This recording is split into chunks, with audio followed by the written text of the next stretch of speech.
Buddy, it's Dave here, Darren over there. We are your two old bloggers, 2+ decades each of commenting on your Minnesota Vikings publicly. Yes, we put it out for everybody to see, whether we're right, wrong, or indifferent. We do like a little positivity every once in a while, but we do call it straight, whether the team is good, bad, or in many cases indifferent, mediocre, 500, whatever you want to call it. We're here for that, too. We have three themes today, as usual. First one we're going to start out with was inspired by Will Raggett's piece in Sports Illustrated's Fan Nation for the Vikings. And it was how good Cameron Dantzler is. And actually, that he may be very good. And we'll show you why. Then comes, we're going to be looking at, after that, the missing group. Where are the ones, the lost, forgotten, the ones out there exiled to an island somewhere, and can they actually produce? We'll talk about those individuals, finishing up with DJ Wonnum. Is DJ Wonnum in a position to succeed, or is he going to be forgotten by the time the season rolls around and starts? Who knows? But Darren and I are going to talk about it next on Two Old Bloggers.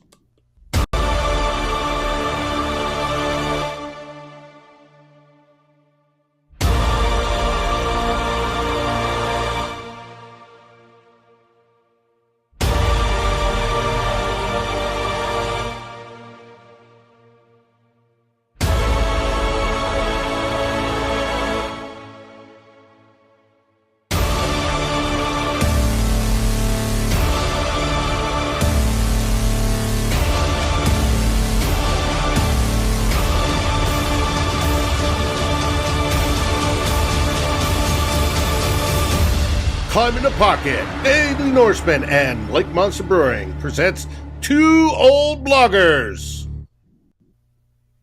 Hey everybody, it's Dave here again, Darren over there again. We're about ready to get started with today's show. Hope everybody's doing well, enjoying their wonderful weekend. Should be a beautiful one. Everywhere you're at, unless you're probably up in the Northwest where it's probably raining again and again and again. But that's weather, so hey, we enjoy the nice 100+ degrees down here in Texas. How is it in the wonderful Yellowknife, Canada, Darren? It is awesome here, David. Been like sunny and in like the low 20 Celsius for about 4 weeks now. Beautiful. This is like the hottest June since 1994 in Yellowknife. Anyway, really enjoying it. Was out playing tennis this morning. Getting a little bit of a tan going here. The pale faced winter Darren is gone. The tan Darren is back. Happy about it. Happy to be talking about the Vikings with you for yet another week. Yes. And happy to have all these fine people that are tuning in to actually listen to my ramblings and your ramblings. It's amazing anybody would listen to what I have to say about the Vikings, but I'll take it. Yes, especially on a Saturday afternoon, but we will get into it. We start off here, and we always go to our first theme. Anticipation's building.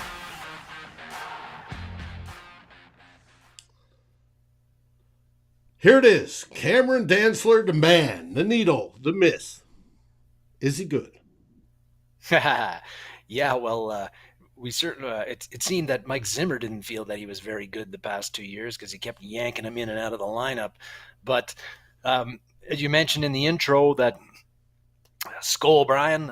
Indeed. As you mentioned in the intro, Will Raggets had an article in Sports Illustrated. Will's the Sports Illustrated Vikings beat writer.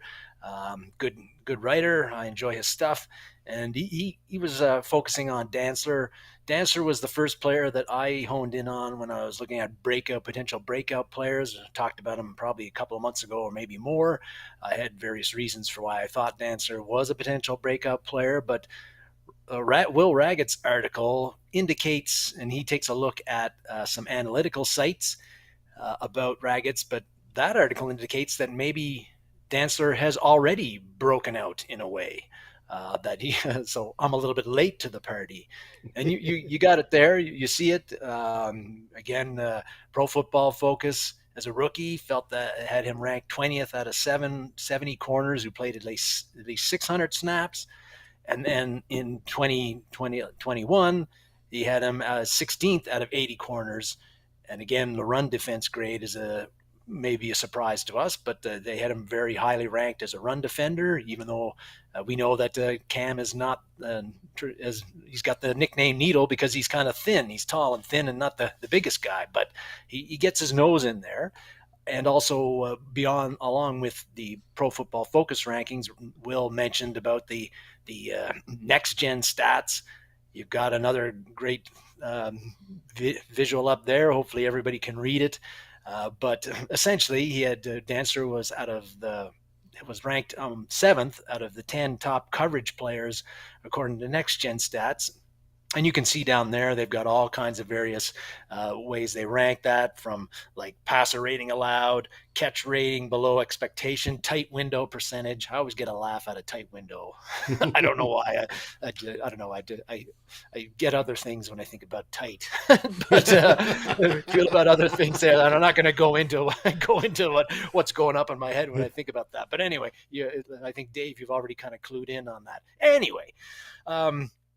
But those are pretty good stats. Those indicate that Cam Dantzler is a pretty good player, maybe a much better player than Viking fans give him credit for, and certainly a much better player than I feel that Mike Zimmer gave him credit for in his first 2 years. I don't know what it was, but Dantzler seemed to get in his doghouse easily. It was pretty hard to believe when you'd watch Rashad Breeland, particularly last year, continued to get torched and thrown at and picked on game after game after game, and he kept on getting trotted out there no matter how badly he played. And then Dantzler gets sat, doesn't even dress for the season opener, and then he's not playing much unless somebody got hurt or somebody was sick, like Breeland happened. And finally he got in there, and when he was in there, to my eye test, he was the best corner we had. And yet we didn't play him. We played Peterson. We played Mac and Cheese. We played Rashad Breeland. It was weird. A little bit of Chris Boyd at times. Yes. Yeah, a little bit of Chris Boyd at times. Again, Dantzler makes a mistake. I think it was in the Pittsburgh game. Zimmer yanks him, puts in Chris Boyd. Weird stuff. And it was because you saw those good grades. When he was in there, he was getting targeted, right? As Patrick Peterson whines about PFF grades from last year, he was like, they didn't throw at my side very much. And really, they didn't. But they did throw when Dantzler was in on Dantzler's side, and he still had all those good grades.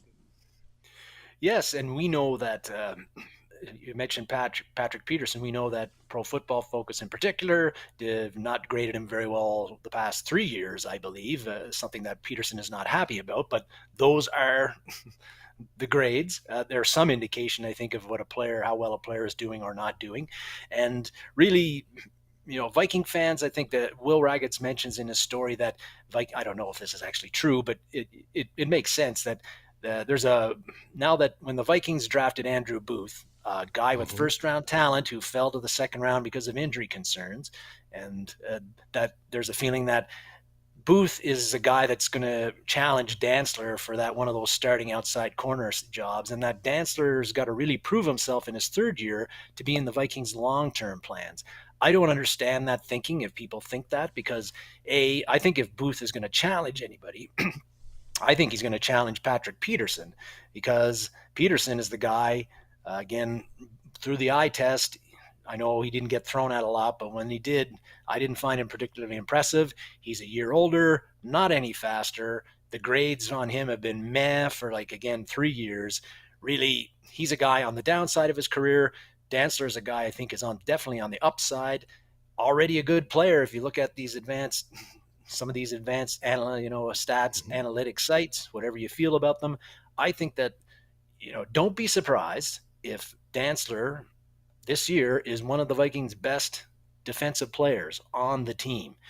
I think he's good. I think he's played well in the 2 years that he's played. When he's played, the previous coaching staff didn't seem to like him too much. I don't understand why. He makes plays. He forces fumbles. He makes plays on the ball. He makes interceptions. None of our corners in the past 3 years did any of those things. All they did was let guys catch the ball in front of them. Mhm. Cameron Dantzler, yeah, sure, he got. We all remember the touchdown against Detroit Mhm. in that last game, playing way off. We remember that weird play when DK Metcalf, he was just looking up into Right. the skies, looking for on a fourth down pass deep. If he played the ball, the game's over. Those are a few isolated incidents. On the whole, I think Dantzler's played pretty well his 2 years, and again, I think that the stats say he's a good player. I think, to me, when I look at him, he's a good player. Get him out there, give him some confidence. Don't have him worrying about getting yanked when he makes a mistake. And again, I think he's going to be one of the Vikings' best defensive players, a real stalwart defensive player in 2022. And he better be, because we don't really have a lot of proven guys at corner right now. Right. And we, like you mentioned, Andrew Booth, and we also drafted another corner, Yeah, Caleb Evans. Yeah. Caleb Evans. Those guys, Andrew Booth is finally getting healthy off of his injury. Caleb Evans is, to me, relatively unknown. It's going to take time for those guys. I agree. One of the reasons Zimmer kept him from starting early in the season was he had a bad camp last Yeah. year. And we could see it. It was reported as such. And I think that's why one of the reasons why Zimmer went with Bashad Breeland, who was absolutely horrible. But at the end, it was basically all Cam Dantzler. And I agree with you that we'll probably find out when Booth starts getting in and gets some playing time that he's going to be competing with Patrick Peterson to possibly take Peterson's spot. And we won't even entertain the rumor that flew out yesterday that supposedly Peterson may be on the trade block. I don't think that's just a BS rumor, so don't believe it. Now, if Peterson were to lose his starting job, I don't think he'd be very happy about that. And then, yeah, then you possibly could see him being traded, because he'd want out, and the Vikings wouldn't have much use for him. They wouldn't want a grumpy veteran on the team, messing up that vibe. Well, it depends uh, on the attitude. If he wants to take yeah, at that point, if he wants to take the mentorship role, like Terrence Newman did,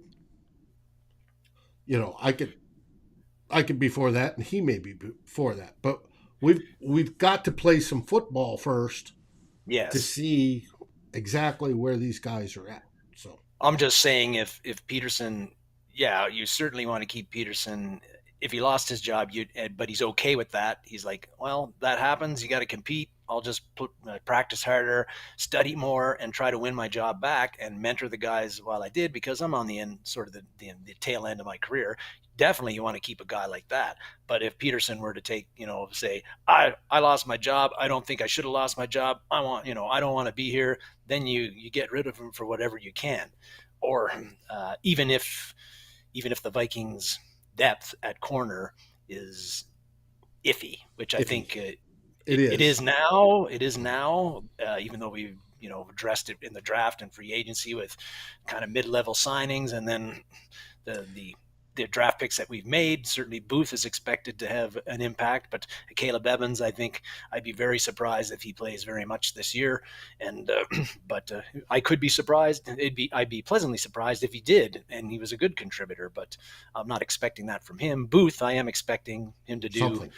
something and a challenge. I mean, that's that's He's why a he was first round drafted as draft high choice. as Yeah. that's why he was, he should be challenging for playing time and playing a fair bit.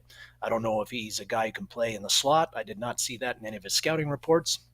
He's mostly, I think he's been primarily an outside guy, Mhm. but a very smart player, very athletic player. Maybe he can play that role if whoever's playing the slot struggles. But I don't see it. I don't see the slot being a deal. If they take the guy we got from Green Bay and put him in the slot, if he struggles, I suspect one of the safeties will play that position, move into that nickel sort of role. Mm-hmm. So, and we're going to see more safety play. I don't Yes. think.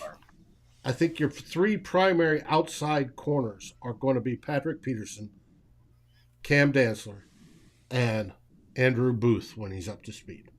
Yeah, I agree. So, I agree. on to theme 2.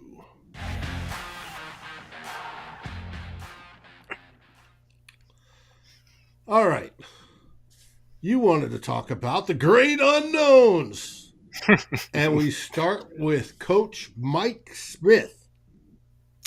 We do. One of the out of the mini camp, one of the Mike Smith was interviewed, talking about the crew that he's working with, and he said a couple of things that I was found interesting. And one was that he specifically went out to mention Patrick Jones III and said that he had the best get off of anybody that he was working with, and he said it might not even be close, which was interesting because he's working with Danielle Hunter, I think. And, I think Hunter's get off must be pretty good. He's been in the multiple Pro Bowler and, the fastest guy to how many sacks before 25, whatever that 50. record was. Yeah. So there's that. And you've got Zadarius Smith as well. So that was an interesting thing he said. He also mentioned Janarius Robinson, another 2021 draftee, talking about how long his arms are. And I guess that's not really an athletic skill, but it's something. It's a good trait. It is a good trait. It's a good trait when you're a defensive end or an offensive tackle. Yes. So he had mentioned those things, but him talking about for that matter. Yes, but Smith talking about Patrick Jones III, who was drafted in the 3rd round, and then Janarius Robinson, which was drafted in the 4th round, made me think about all of those Vikings draftees that were picked in the 3rd and 4th round in 2021, and really the uncertainty amongst all of those players. Like I said, the Vikings drafted 7: Wyatt Davis, Kellen Mond, Patrick Jones III, Chaz Surratt, Robinson, and then they got Cameron Bynum, and as well as Kene Nwangwu. That was seven dudes that they drafted in the 3rd and 4th round, way more than any other NFL team drafted in that round. But when you look at these guys, we don't know very much about what their capabilities are. We've talked a bit about that in the past, and that Zimmer was reluctant to play. He liked his veterans, didn't like to bring in the young guys. But of all those 7 guys, Cameron Bynum, pitcher up there, he played the most, 440 snaps, but over half of those, or about half of those, were special team snaps. So he only really played 200 or so defensive snaps, and that was the most out of all of those dudes, 7 dudes. Most of them didn't play very much or at all.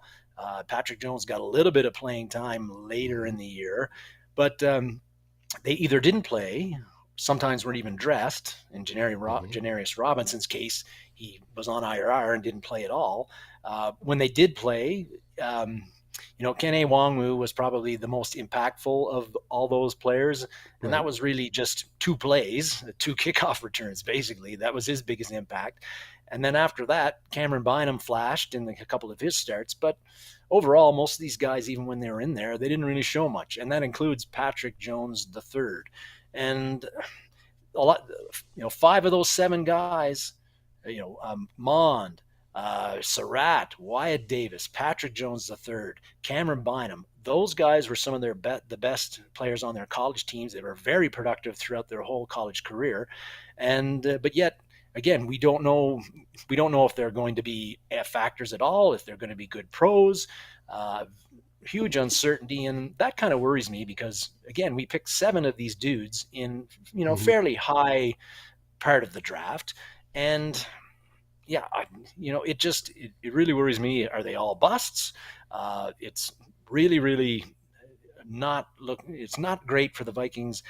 I would say long term in the NFL, long term is like 3 or 4 years, but long Right. term future. If all of these guys end up being busts, and um, wow, it's just very uncertain what these guys are going to bring. And we've been piling a lot on Mike Zimmer, I think, in this show, and other people have as well. But when you look back at how Beat that horse. He and Spielman weren't talking at most of the year, and maybe one of those reasons was that was these guys that Spielman drafted. He's going into 2021, Zimmer's thinking, hey, I need to have a good year here to keep my Mhm. job. And my dumbass GM is drafting guys who are project players, not ready to play, who might be 2 or 3 or 4 years away. I don't have 2 or 3 or 4 years. I need guys that can Can produce, play now. making it, Yeah. can play now. And my GM's not doing that. So interesting. I'm really keen to see what Patrick Jones III can do in this new defense. Will Chaz Surratt emerge at all? Will Kenny Wongwu become more of a part of the offense, or is he just strictly a kickoff return guy? Wyatt Davis, the invisible man, will he move up the depth chart and challenge for a starting guard position or maybe even the center position? Uh, these are a lot of questions. I don't think, and very few answers for them. Kellen Mond again. Is he going to become our Right. backup, or there's just Great things were said about him, and then supposedly in practice, it's not showing up. So, but you don't want to. You cannot. I don't think you cannot whiff on 7 players in the 3rd and 4th round and not have an impact on your team down the road. I think, and how competitive they're going to be. So really, I'm very worried about those 3rd and 4th rounders and whether any of them are going to amount to anything. And even Cameron Bynum now it looks like he's lost. We were kind of thinking he might be the starter opposite Harrison right. Smith. We liked some of the things he had done in the games he'd played. He looked like a smart, heady guy who could make plays. And now it looks like Lewis Seen's going to be starting for him. And he's kind of the 3rd safety whom will play in some sub packages, maybe. Uh, Right. And and that, I suspect there'll be a lot. Uh, yeah. 400 snaps maybe out of 1,000 ish. We'll Mhm. see. That's going to be how much does he play? How much do they play a 3 safety system? Is going to be interesting to see. Donnie, Game Changer 16, asks, it's hard for players when they only get 5 plays a game. Yep.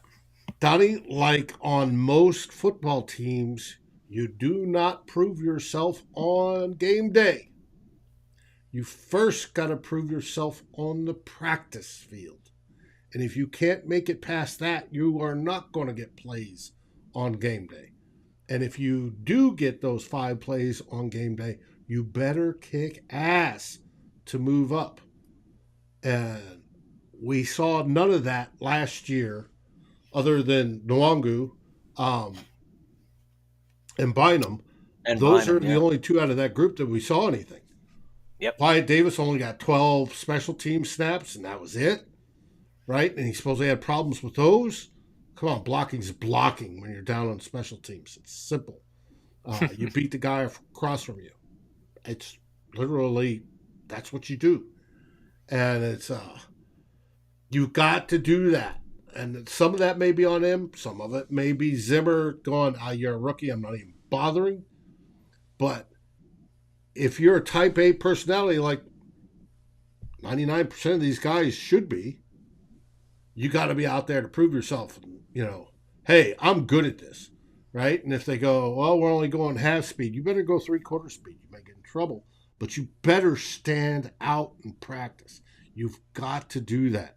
You just can't be, I'm good in games, and then ask, Coach, why aren't you playing me in games? Because if they don't see squat in practice, you aren't getting in. It's just the way it works.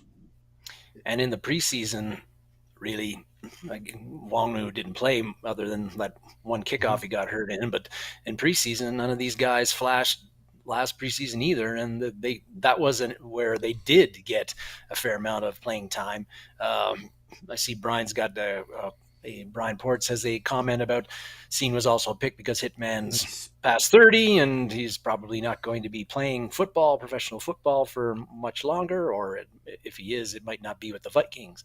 So yes, Scene and Bynum might be your starting safety tandem in like 2023 or 2024. So yeah, it's not like Bynum is trash or anything, but again, he only had 2 starts last year. He got a few snaps here and there in games after that, giving the other safeties a bit of a blow. And in the 2 games he played, I thought he played pretty well. But 2 games does not make you an all-pro. It does not indicate that you're going to be a very good pro, although definitely more encouraging to see a guy like him stand out when he did get the opportunity than if he didn't. But he's still a huge question mark, as are all of those guys. But he's just not as much of a question mark. Right. I agree. And Steve, you're right. Enthusiasm level was down. Obviously, there's tension in the building. When mom and dad aren't talking, it tends to be miserable, and that translates down. But they've got to overcome that. If you're going to be the best at what you do, you've got to literally overcome adversity. Michael, your interior defensive line and those inside linebackers, we'll get into that probably in the next episode or 2. We have talked about it before. We will look at it again. It will certainly be a theme because, the Vikings got to get better in stopping the run, and part of that's going to come from better play from the defensive line and the inside backers, who are going to be Eric Kendricks and Jordan Hicks. Yep. So we shall see. It is now on to Beer 30. Ooh. Our partner in sponsoring these shows is Lake Monster Brewing. Got a hat here. They've come out with some of their summer stuff. It's absolutely great. Weather is beautiful up in Minnesota. If you're in the St. Paul or Twin Cities area, go visit them. If you're in the Vikings viewing area, grab a 6-pack of your favorite brew at a local vendor and enjoy it on a hot day, fresh off the lake or off the golf course. You will be amazed. And on tap this week, here's your list. They've got a Blood Orange Citrus IPA to lead it off. It's summer. They're going to get, fruity. They've got a Pog Sour at the bottom of that and a whole bunch of other stuff in cans. They've got, of course, their famous Pilsner, the Como Claw, Empty Rowboat IPA, which is a superb IPA. They also have Depth Charge Juicy IPA, which is a good West Coast style IPA. Just tons of good stuff to enjoy a nice day over at Lake Monster Brewery at the Brew Pub or in the evening or out at the cabin when you bring it and have it a cooler full of ice. Lake Monster, when you're out for that search for that rare and fulfilling beast of a beer. I'm thirsty again, David. I don't know. It makes me want to drink my beer here. Yeah. Good. But on to theme 3.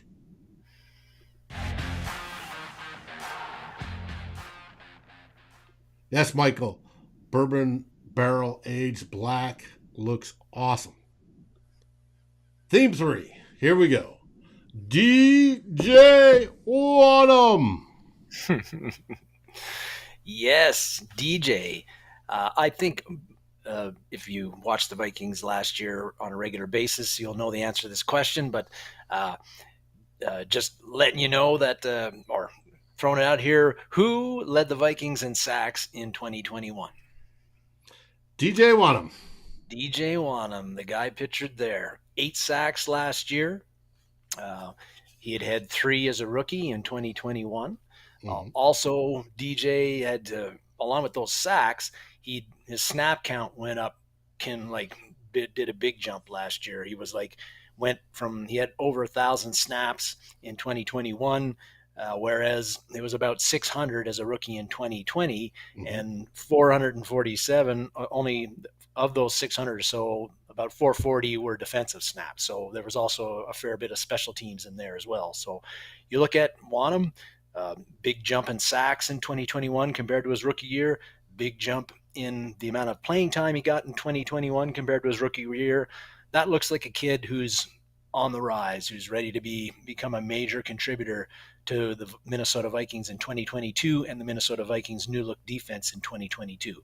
That's what those stats would tell you.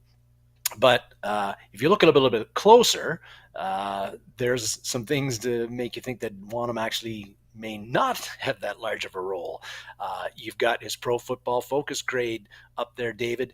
50.5 is not very good. It's in the red. It's bad. Yeah, it's bad.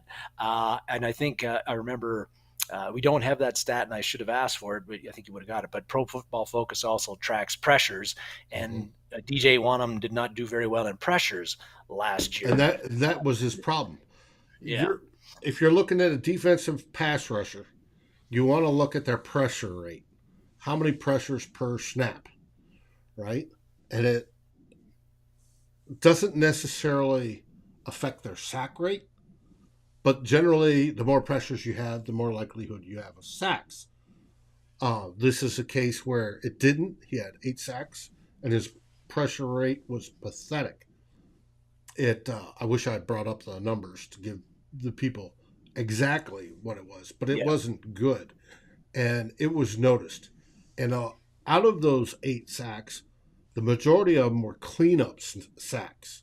They were caused by other things happening on the field, whether it be push from the opposite side of the field, whether when Danielle Hunter was out there or whoever was that pushed the quarterback into Wonnum, or coverage was good enough that he had enough time and the quarterback was running around long enough that eventually he turns around and runs into DJ Wonnum. And that's what happened a lot last season. Yes, 8 sacks are great. We especially loved the one previous season when he sacked Aaron Rodgers. Anytime you sack Aaron Rodgers is a wonderful thing. But especially to end the game. Yes. But his play, lack of pressures, and his play against the run was not exactly stellar. No, and of those 8 sacks, 5 of them came in 2 games against the Chicago Bears, who had one of the worst offensive lines in the NFL last year. And there were a lot of games where DJ was practically invisible, even though he was playing a fair bit, not making much of an impact at all. So you would like to, sure, it was, I thought he played well at Soldier Field. He was got 3 sacks there, and he was a key guy in that game. But you would really want him to be a key guy in all the games or most of the games he played, and I don't think that was the case. He's in a new system this year. He's playing a 3-4. I do not think that he had the build that the Vikings were looking for in their defensive ends in the Mike Zimmer, Rick Spielman years. Traditional 4-3. 6'5", about 255, 260 pounds. Arms were pretty long. That was kind of the prototype they had for their defensive ends in their 4-3. Now he's running a 3-4. He doesn't have the build to play a 5-tech as a defensive end in the 3-4. He's going to be a stand-up edge linebacker, and so there's questions, can he adapt to that? He did play a little bit of linebacker last year when the Vikings ran a bit of did a few 3-4s, and he'd drop into coverage and that sort of a thing. But that's going to be an adjustment for him. I don't think he did a lot of that at South Carolina in college. And then the other thing is that the Vikings signed Zadarius Smith. So Smith is going to be one of the edge linebackers, starting linebackers, and Danielle Hunter is the other starting edge linebacker, which means Wonnum is not going to be a starter. He's going to be a backup. I think he will be a guy who spells Smith and or Hunter at some of those times, but his playing time is definitely going to go down.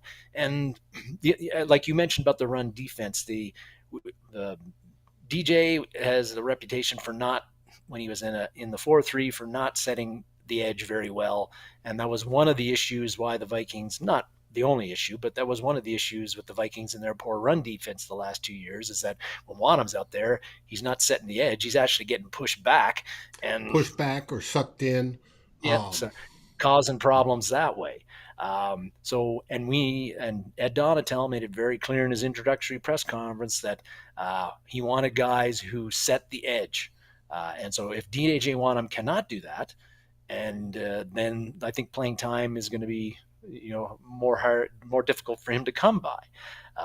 It's going to get cut into just the fact that he's probably playing behind Zadarius Smith, and if Smith is healthy, and we hope he is, he'll be playing the majority of the time. Again, DJ Wonnum is going to be, I think he'll be the first linebacker off the bench, giving those guys a blow.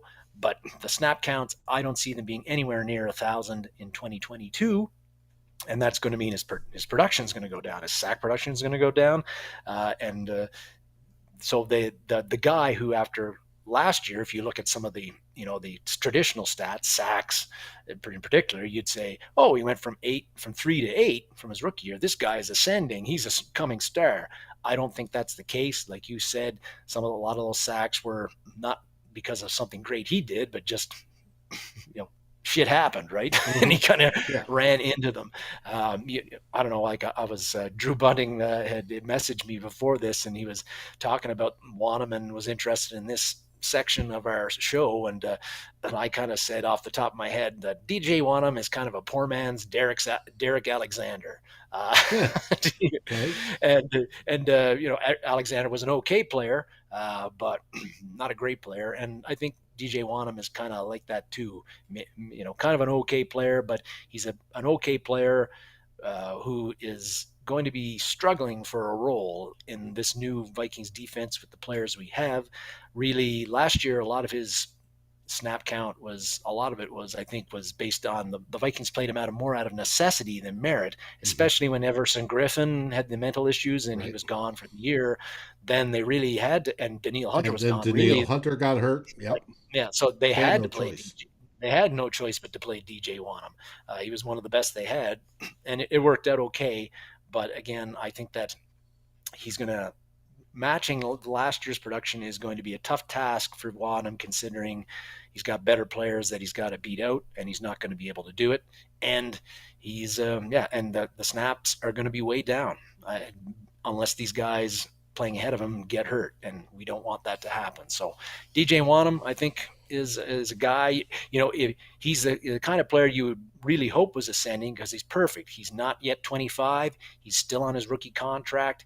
So you're getting cheap labor, and if it was really productive cheap labor, that's what you want. But I think DJ is going to be taking a step back this year, and unfortunately, but I hope I am proven wrong. But and that he will provide a spark when he's in there, and be extremely productive when he's in there.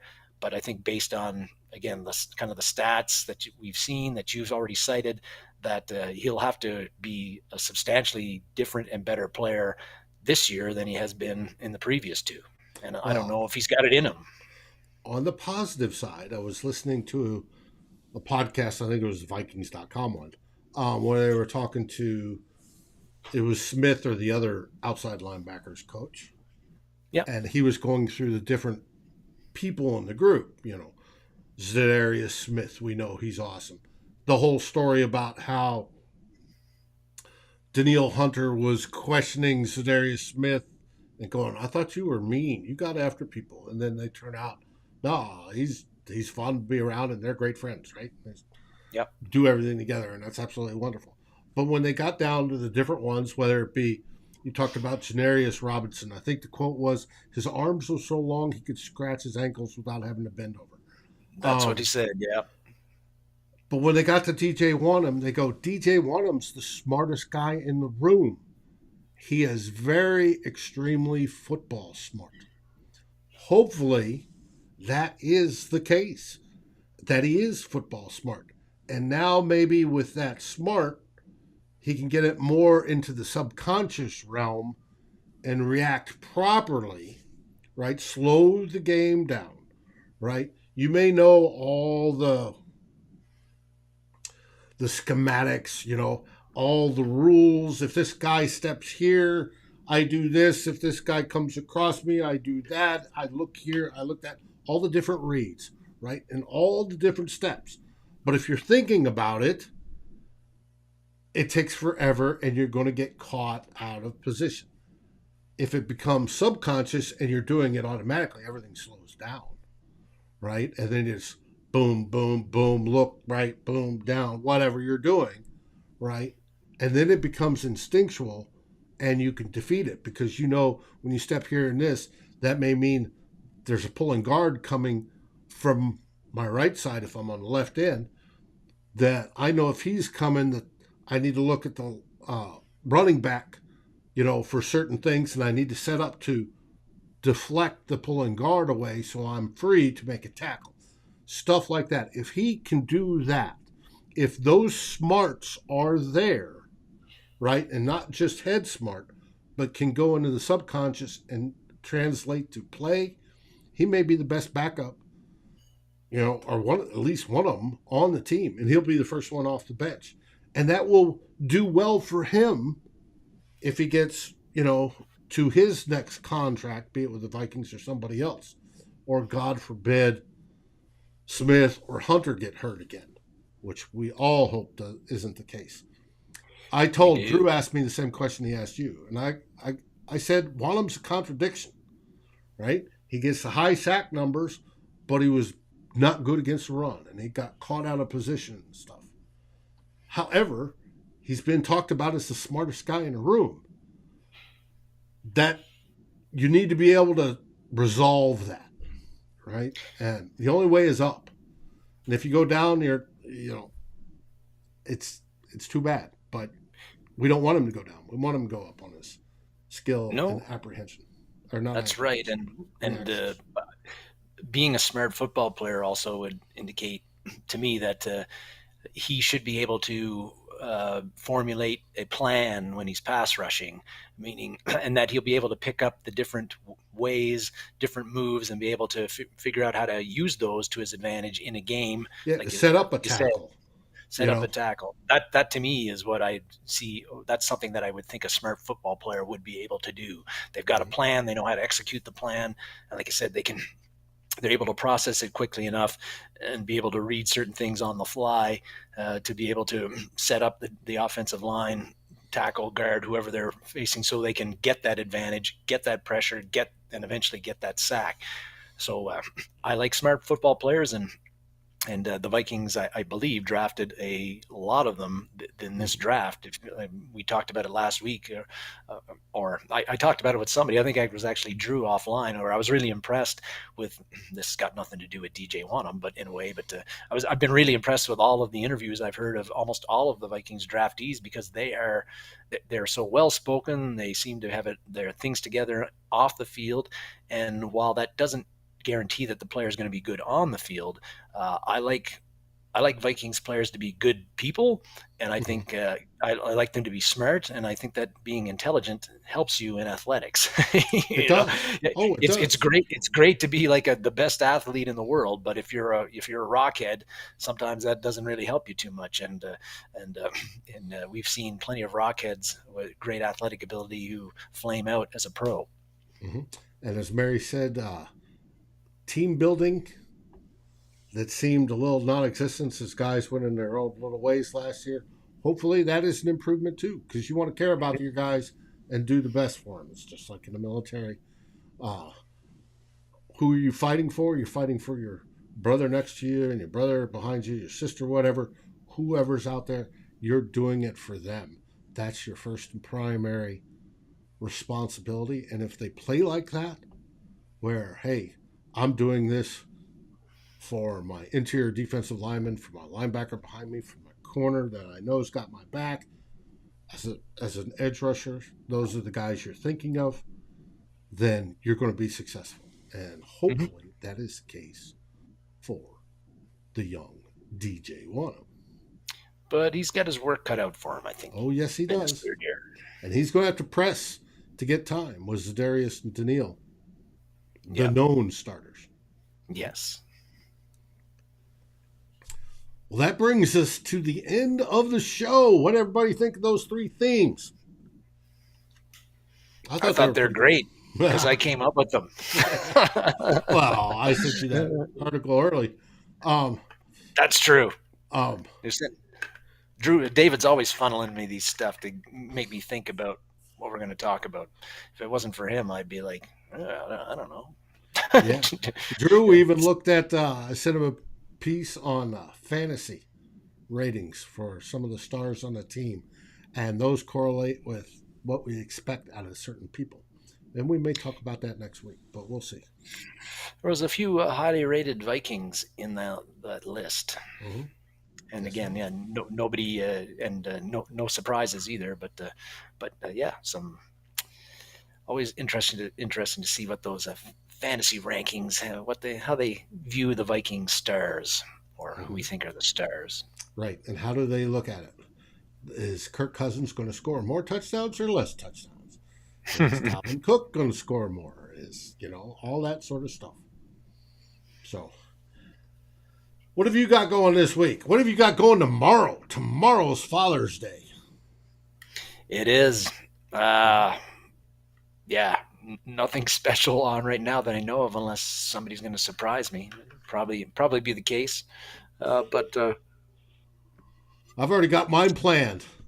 We're going to Crowded Whiskey Distillery tomorrow. That's their name because they crowdfund their whiskey. And they make whiskey here in South Austin. We're going to go do some whiskey tasting, some fine Texas whiskey. Enjoy the heat. I'll probably bring a cigar or two to smoke with it, and it should be a good day. I'm guessing it will. It's shocking, Dave, that you'd be going to a distillery on I know. Father's Day. Either that or a brew pub. Yep. Well, they've got those around here too, but no, we're picking whiskey for tomorrow. This week on Climbing the Pocket, we've got a couple shows planned before next Saturday's 2 Old Bloggers. Our first one is Tyler's The Real Forno Show. And on Monday night, we're going to party like it's 1999. Jeff George sighting there. Wow. We're going to talk about Jeff George and his series of underappreciated seasons the Vikings have played. And 1999 was a good one. And I like Jeff George. Full of attitude, and he had a fucking bazooka, pardon my language, for an arm. Man, could he sling it. Man, could he sling it. And I think he could you could put him on the 1 yard line, and then without him stepping into it, he could throw the other end zone. Mm-hmm. That's how great of an arm he had. It was a howitzer. Just bam. And of course, Randy Moss was awesome that season. So that's Monday. Wednesday, we have your Vikings Happy Hour crew back. And they, this weekend, have been studying. They are out at Chad Graff's charity event golf tournament this weekend. And as you can see, they are studying. They've both got different Lake Monster brews in their hands, and they are getting ready to see you on Wednesday. They've been talking nothing but football while they play golf and drink beer. It's got to be a great time. And we look forward to hearing it on Wednesday. And then, of course, after that, you have Darren and I again next weekend for 2 Old Bloggers and our next 3 themes, whatever they are. Yep. Don't know. Hopefully there isn't any Viking breaking news, like I said, this week. Then it's bad. Breaking news this time of the year is always bad news. Yes, and we don't want that. Now, they're out on they usually take their vacation, then they get back into let's start training with our non-Vikings coaches and whatever, and that's that. They may come to the facilities for working out if they're local, but no, we don't want to hear any news other than everything's going well. What do we have to say? Any final words? I do not, David, other than happy Father's Day to all the dads out there who joined us And thanks again to everybody who watched again today. And we'll hope to see you back here and more. A few people that we're missing, like Viking Jerome and a few others. I see Stephen Power didn't sign on. Nope, from Australia. From Australia this week. Maybe he's still sore from my comments about Kirk Cousins. I don't know, but hopefully Stephen will be back in the near future. But it will. We got a whole week to come up with themes, and we'll be back on Saturday to talk Viking football again, which we all love to talk about all year long, no matter what's going on. That's right. And until then, I wish the same. Happy Father's Day to all the fathers out there, especially the single mothers that have to step in for it. It's a good day. Make your dads happy. I remember mine. He taught me football, and all is good. So, with that, what do we say? We say Skol Vikings, everyone. Skol Vikings!